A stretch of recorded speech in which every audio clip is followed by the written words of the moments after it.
నీకు జాబ్ చేయడమే ఇష్టం లేదా? హైదరాబాద్లో ఉండడం ఇష్టం లేదు. అదేంటి అందరూ సిటీలో ఉండాలి, పెద్ద ఇల్లు కొనుక్కోవాలి, పెద్ద కార్లో తిరగాలి అనుకుంటే నువ్వేంటి? అవన్నీ కొంటే పెద్ద కార్లలో తిరిగితే ఏమొస్తుంది? ఏమొస్తుంది అంటే రిచ్ అండ్ కంఫర్టబుల్ లైఫ్. నాకు కంఫర్టబుల్ లైఫ్ కన్నా పీస్ఫుల్ లైఫ్ అంటేనే ఇష్టం. మా ఊరు పక్క టౌన్లో చిన్న జాబ్ చేసుకుంటూ ఈవినింగ్ అవ్వగానే మా ఇంటికి వెళ్తూ మా వాళ్ళకి ఏదో ఒకటి కొనుక్కొని వెళ్తే చాలు.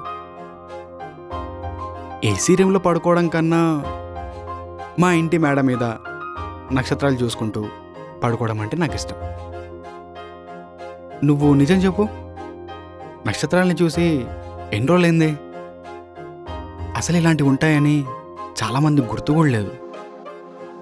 అలాంటి లైఫ్ నాకొద్దు విన్ను.